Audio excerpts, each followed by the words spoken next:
Ladies and gentlemen, life gives us many choices, but one choice we never make is who our parents will be. From the moment we are born, they become the foundation of our story. Some parents are loving and gentle, others may be strict or imperfect, but one truth remains: you can't change your parents. Too often, we wish they were different. We wish they understood us more, supported us better, or guided us in a way we desired. But wishing for different parents is like wishing for a different past. It cannot be done. What we can change is the way we respond to them, the way we treat them, and the way we carry forward their lessons. Our parents, like us, are human. They have strengths and weaknesses. They made sacrifices we may never know about, and they also made mistakes we must learn to forgive. Instead of focusing on what they couldn't provide, we can focus on what they did give us: life, effort, and guidance in their own way. Respecting our parents does not mean we must agree with everything they say or do. It means we honor them for their role in our lives. It means we communicate, we listen, and we remember that they too were shaped by struggles we might not understand. If we carry bitterness, it poisons us. But if we carry gratitude and forgiveness, it frees us. Let us learn from their mistakes, build on their sacrifices, and show them love while they are still here. Because once they are gone, no words or tears can bring them back. So remember this: parents may not be perfect, but they are irreplaceable. You cannot change them, but you can change yourself, your attitude, and the legacy you choose to carry forward. When we come into this world, the very first faces we see are not chosen by us. We do not scroll through a list and pick who we want to call mother or father. We do not negotiate, select, or request. Our parents are given to us by life itself. They are not a choice, they are a fact, a reality written into our story before we could even spell our name. This truth alone carries deep meaning, because it reminds us that parents are not something we can replace like an object, or swap like a decision. They are assigned to us with permanence, with purpose, whether we understand that purpose or not. Some children are born into wealth, while others are born into struggle. Some open their eyes to parents who are nurturing, patient, and gentle, while others face parents who are strict, distant, or even broken in their own ways. But regardless of the background, one universal truth binds us all together: we cannot change them. They are a part of our beginning, and our beginning shapes the way we grow. It's easy to wish, at times, that things were different. Many of us look at someone else's family and think, "I wish my parents were like that." But what we forget is that behind every perfect image is a story we don't know. And no matter how much we desire a different story, life does not hand out rewrites. Our parents are woven into our identity, into our DNA, into our history, and wishing them away would be like wishing away the roots of a tree while still expecting the tree to stand strong. And so, the real challenge is not about changing our parents. It is about changing our perspective. Because once we accept that they are not chosen by us, but given to us, we begin to see them differently. We begin to look beyond their flaws and notice their humanity. We begin to realize that they too once stood where we stand now, as children of someone else, shaped by forces they did not control. That awareness opens a door to understanding, to compassion, to forgiveness. Instead of asking, "Why did life give me these parents?" we start to ask, "What can I learn from the parents I was given?" And that shift in question changes everything, because it moves us away from blame and toward growth. It teaches us that parents are not chosen blessings or curses, but unchangeable parts of the journey that shape us in ways we often do not recognize until much later in life. When we look at our parents, we often see people who are set in their ways. Their habits, their beliefs, their choices, most of them have been shaped over decades. By the time we are old enough to understand them, much of who they are has already been written. Trying to change them is like trying to stop the ocean waves with our bare hands, an endless battle that only exhausts us.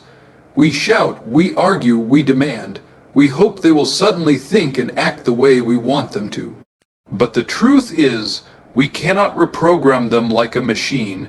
We cannot rewrite their story just because it doesn't match our expectations. What we can change, however, is how we respond to them. That is where our true power lies. Because while their actions may be beyond our control, our reactions are always within our control. If they speak harshly, we can choose patience. If they fail to understand us, we can choose to communicate instead of closing our hearts. If they repeat mistakes, we can choose forgiveness rather than carrying bitterness like a heavy stone on our back. Life becomes lighter when we stop trying to bend others into our vision of who they should be, and instead focus on bending ourselves into stronger, wiser, more resilient beings. Parents may not always grow in the way we want, but we can grow in the way we need. By shifting our response, we transform not only the relationship, but also our own peace of mind. Think about it. A spark can either ignite a fire or light a candle, and the choice depends on how we respond. The same words from a parent can either become fuel for conflict or seeds for understanding. The same moment of disagreement can either harden our hearts or expand our capacity for patience. We cannot silence every storm, but we can decide whether we let it drown us or teach us how to swim. And when we begin to master our responses, something remarkable happens. The relationship itself starts to shift, not because they have suddenly changed, but because we have. We discover that responding with calmness often diffuses anger. Responding with listening often reduces misunderstanding. Responding with consistency often builds trust. It may not transform them overnight, but it transforms the atmosphere, and in that new atmosphere, small changes can grow. This is the quiet power we hold, the power to shape the story not by rewriting their character, but by refining our own. Because in the end, we may not control who they are, but we always control who we are becoming in their presence. And the more we grow in this awareness, the more we realize that peace does not come from changing others, it comes from mastering ourselves. When we look closely at our parents, we see a mixture. On one side, their strengths, their wisdom, their sacrifices, and on the other, their flaws, their mistakes, their limitations. No parent is carved from perfection. No parent is flawless, just as no child is flawless. Yet many of us fall into the trap of measuring them only by their weaknesses, forgetting that behind those weaknesses are strengths that often go unnoticed. A father may not always have the right words, but maybe he worked long nights, so food was never missing on the table. A mother may not have had the gentlest tone, but maybe her sharpness was born out of endless worry that her children might fall into harm. A parent may fail to say, "I love you," out loud, but every sacrifice, every struggle, every silent act of care was their version of love. Acceptance begins when we stop demanding perfection from people who are human just like us. Because flaws are not proof that love was absent. They are proof that love was carried by imperfect people doing the best they could with what they had. And when we accept that truth, something in us softens. We stop carrying resentment and we start seeing them with new eyes. Not as heroes, not as villains, but as human beings with both light and shadow. But acceptance doesn't mean ignoring pain or pretending mistakes never happen. Acceptance means acknowledging both sides. Yes, they stumbled, but yes, they also stood strong in ways we didn't always see. Yes, they hurt us at times, but yes, they also tried to help us in the ways they knew. Acceptance is about balance. The balance of remembering that the same hands that disciplined us also held us when we were fragile. The same voices that scolded us also guided us when we were lost. And when we learn to accept both, their strengths and their flaws, we release ourselves from an impossible expectation. We stop waiting for a perfect parent that does not exist, and we start valuing the real parent we have. Acceptance is the bridge that allows love to flow again, even where bitterness once lived. Acceptance is the key that unlocks peace inside us, because when we stop fighting against who they are, we find freedom in who we can become. And perhaps the greatest lesson in this acceptance is this: one day we too may be parents. One day we too will carry our own strengths and flaws, and just as we wish to be accepted in our imperfections, so must we learn to accept theirs. Because in that cycle of acceptance, the bond between generations grows stronger, and the wounds of the past slowly begin to heal. Gratitude is not about counting only the things that were perfect. It is about recognizing the effort, the intention, and the sacrifices that were made, even when they were flawed. Too often we measure our parents by what they could not give us, the opportunities they didn't open, the comforts they couldn't afford, the words they never said. But what if, instead of focusing on the missing pieces, we looked at the foundation they did manage to build, even with limited tools in their hands? Think for a moment. A parent who worked tirelessly in silence may not have been emotionally expressive, but the sweat on their forehead was a language of love. A mother who stretched one meal to feed many mouths may not have given luxury, but she gave survival. A father who came home tired, worn out, yet showed up again the next morning to provide, may not have always had time to play, but his sacrifice was the reason we had a roof over our heads. Gratitude does not erase imperfection. It transforms the way we see it. Because when we choose to be grateful, suddenly the little things become visible. We notice the effort behind the ordinary. We realize that those shoes we wore, those school books we opened, those nights when we slept without hunger, all of it came because someone gave up something for us. Gratitude is not blindness to flaws. It is clarity to see the unseen goodness that often hides behind them. Even in the moments when our parents fell short, gratitude reminds us that they gave what they could with what they knew. They may not have offered everything we wanted, but they often gave everything they had. And when we hold on to gratitude, it softens our hearts. It replaces resentment with humility. It helps us understand that no matter how imperfect, no matter how limited, what they provided was still a stepping stone that allowed us to stand where we are today. And the beauty of gratitude is that it multiplies. The more we practice it, the more reasons we discover to be thankful. A meal, a lesson, a roof, a memory. These things begin to shine in ways we may have ignored before. Gratitude turns the ordinary into extraordinary. It turns the weight of disappointment into the strength of appreciation. It teaches us that life was not about what was missing, but about what was given and how we chose to see it. Because gratitude is not only a gift we give to them, it is a gift we give to ourselves. A heart filled with gratitude is lighter, freer, and more at peace. It doesn't carry the chains of what should have been, but instead celebrates what was.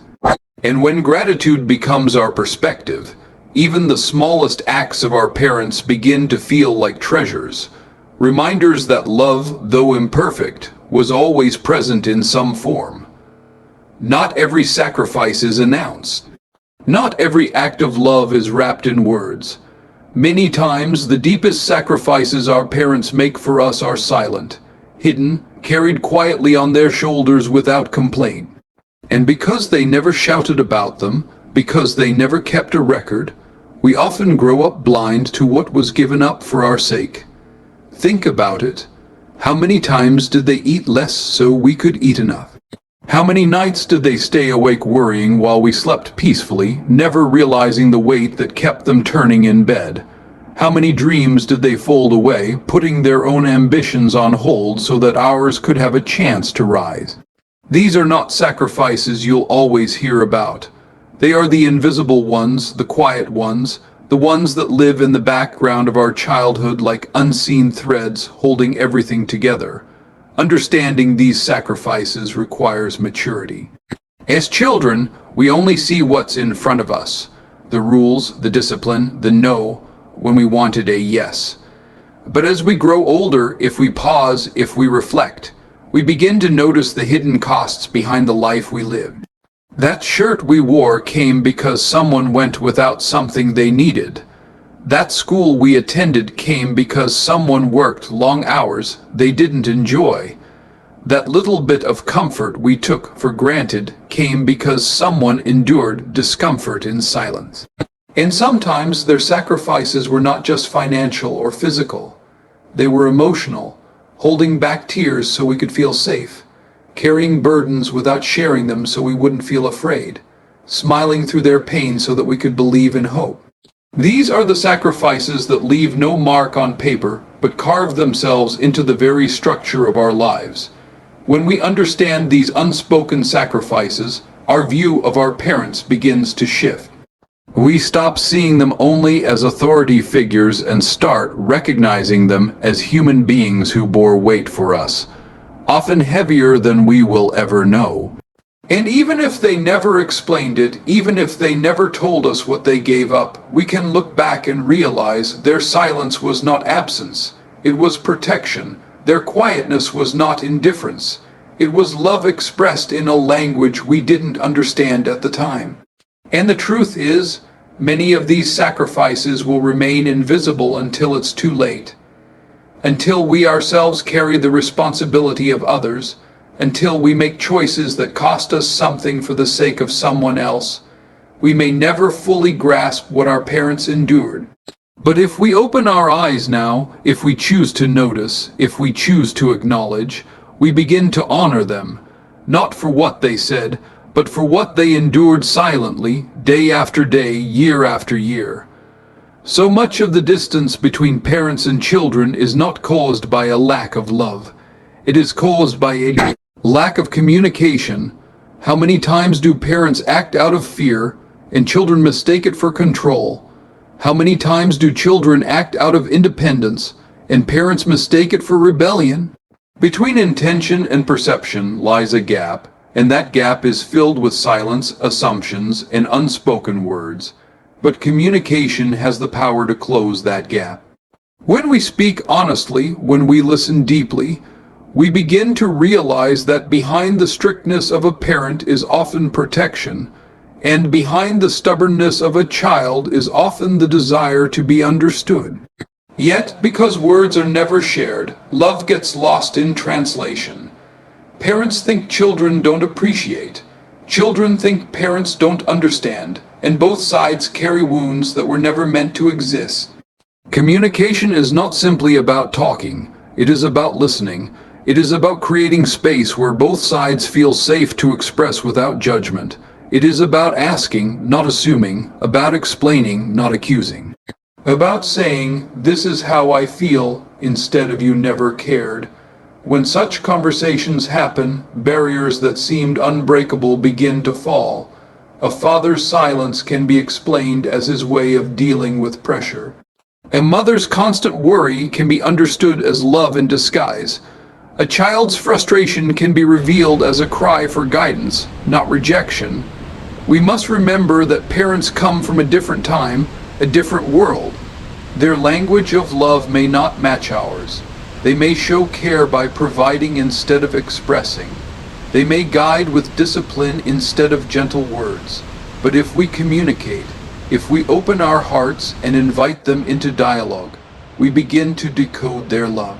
And when they too are willing to listen, they begin to see our struggles not as disrespect, but as our way of searching for our own identity.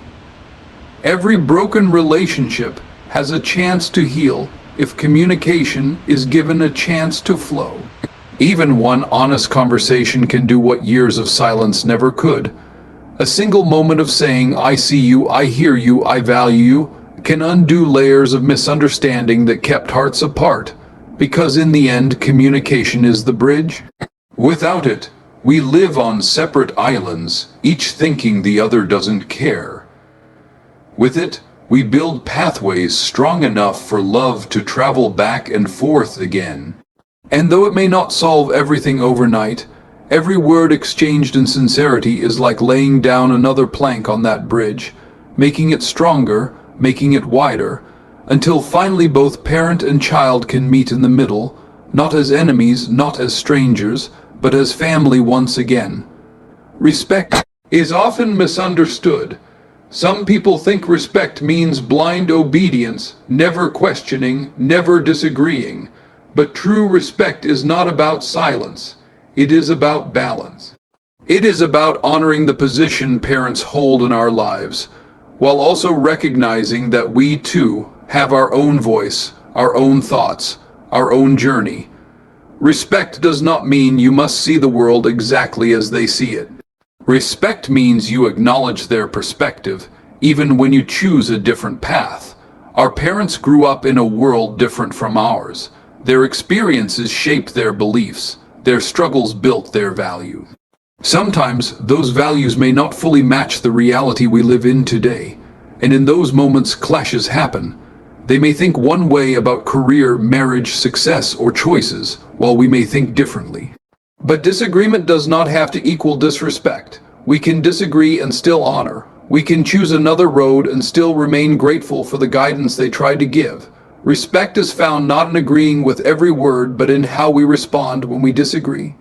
Do we slam the door, or do we explain with patience? Do we mock their thinking, or do we acknowledge their intent? Do we throw away their advice, or do we at least listen, reflect, and then decide? The tone we use, the attitude we carry, the humility we show. These are the marks of respect. Because respect is not about uniformity of thought. It is about dignity in relationship. And here's the truth. Sometimes parents will be wrong.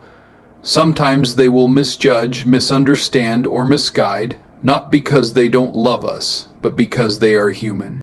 And in those moments, we may feel anger, frustration, even hurt. But respect is choosing not to let those emotions turn into dishonor. It is choosing to say, I value you even when I disagree with you. I hear you even if I cannot follow you. I love you even when we stand on opposite sides of an opinion. Respect does not mean surrendering your identity. It means carrying your independence with humility. It means showing that even when you make your own choices, you still recognize the role they played in bringing you to this point. It is possible to walk your own path without stepping on theirs. It is possible to honor their effort without imitating every action. Because one day, when we stand in their place, when we are the ones giving advice to the next generation, we too will hope that our children respect us, not by copying us, but by listening, valuing, and remembering that love exists even when agreement does not. And that cycle of respect, built on understanding rather than obedience, is what keeps families strong across generations. Bitterness is heavy. It clings to the heart like chains that never loosen, weighing us down with memories of pain, disappointment, or unmet expectations. And when that bitterness is directed toward our parents, it poisons not only the relationship, but also our own peace. We replay what they did wrong, what they failed to give, what they should have done differently. And with every replay, the wound deepens instead of healing. But forgiveness, true forgiveness, is not about erasing the past. It is not pretending that the hurt never happened. Forgiveness is about choosing not to let the pain define us anymore. It is the conscious act of saying, yes, I was hurt. Yes, things could have been different. But I will not let this pain control me for the rest of my life. In this choice, there is freedom, because forgiveness does not change them. It changes us. Our parents, like us, are imperfect.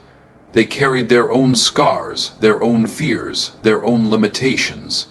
Many times, the very mistakes they made with us were reflections of the pain they themselves carried from their past.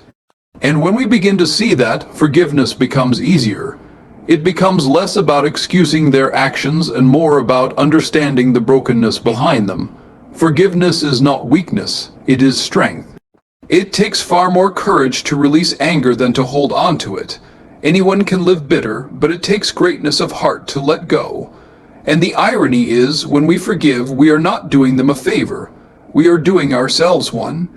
Because the bitterness we hold is like drinking poison and expecting someone else to suffer.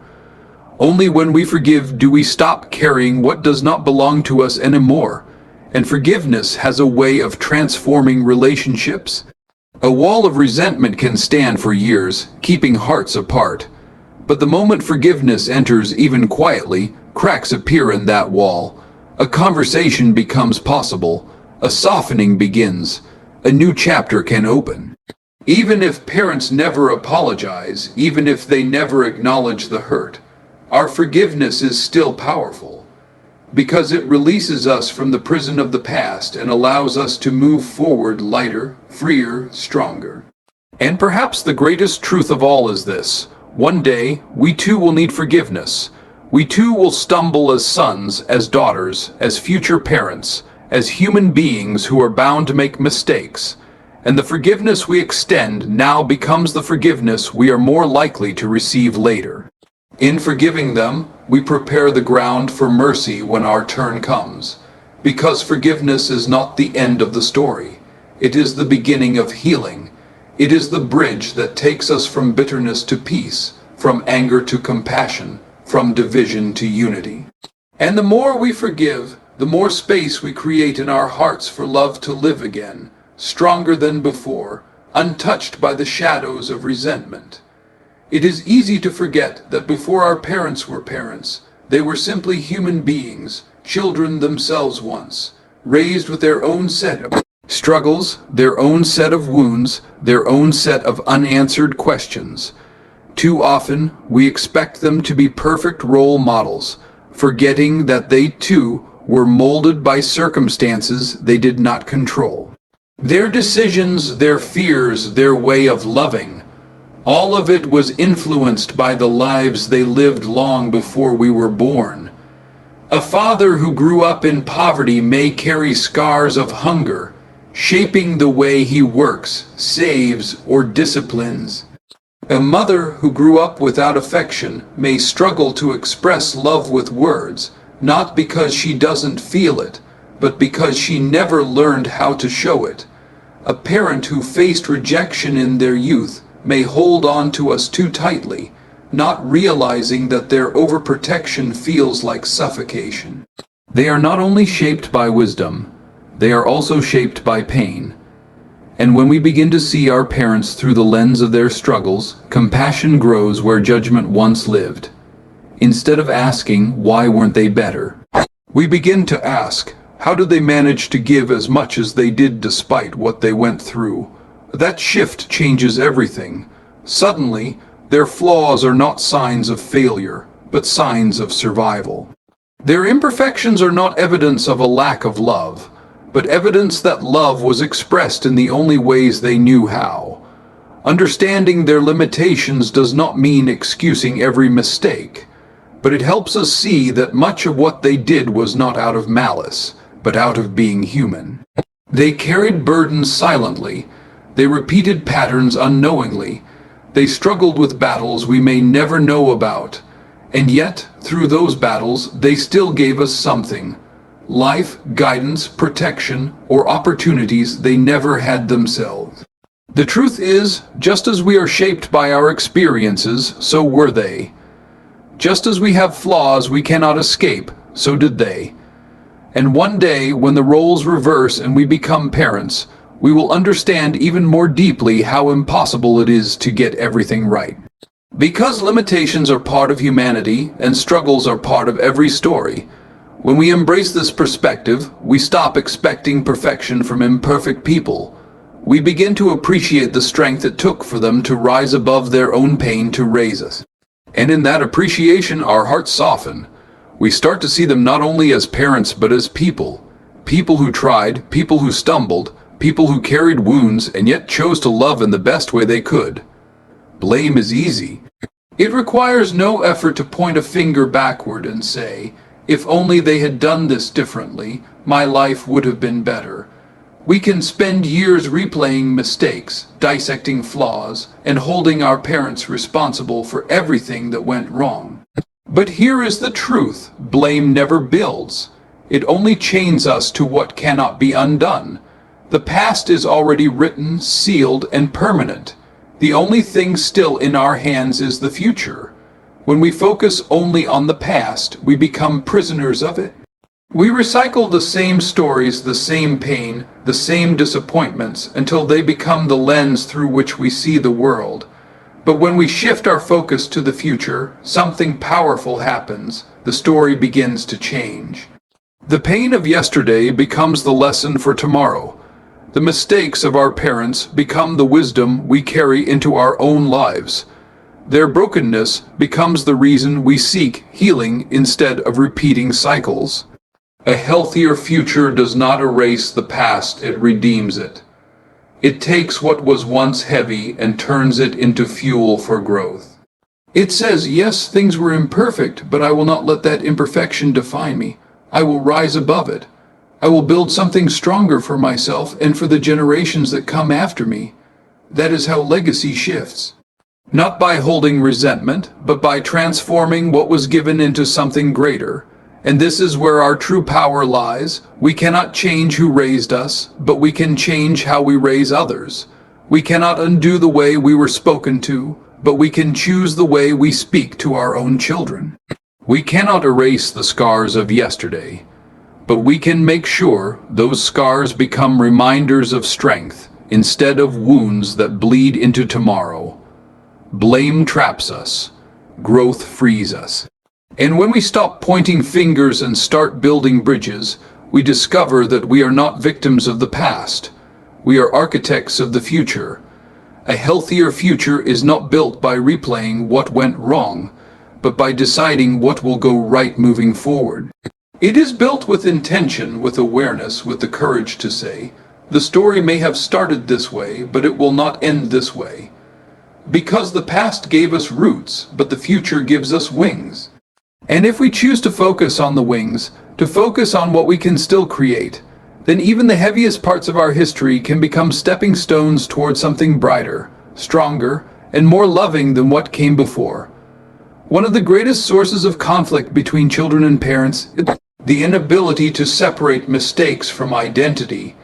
We take a wrong decision, a harsh word, a moment of neglect, and we turn it into a definition of who they are. But no single act defines a person completely. Just as we want to be seen for our best efforts and not only our worst failures, our parents too deserve that same grace. They are human beings before they are parents. They are not flawless creatures sent from heaven with unlimited wisdom, endless patience, and unshakable strength. They are people who have walked through storms of their own, people who may not have healed from their own wounds, people who sometimes tried and failed, people who sometimes didn't know better, but still carried the burden of raising us. And to be human means to be imperfect. To be human means to stumble, to fall, to get things wrong, sometimes in small ways and sometimes in very deep ways. But here is where our maturity begins, when we learn to look at their mistakes without confusing them with their identity. Yes, they may have spoken words that hurt us, but does that mean their entire identity is cruelty? No. Yes, they may have missed moments we needed them, but does that mean their identity is absence? Not necessarily. Identity is bigger than the mistakes people make. And if we define someone only by their flaws, we strip them of their humanity. Think about this. If every mistake you've ever made became your permanent identity, what would people see you as today? Perhaps a liar because you lied once. Perhaps selfish because you were selfish once. Perhaps weak because you failed once. Would you want to be trapped in that box forever? No. You would want people to see your growth, your heart, your intentions, your efforts, and your journey. In the same way, we must extend that grace to our parents. This doesn't mean excusing everything or pretending mistakes never happened.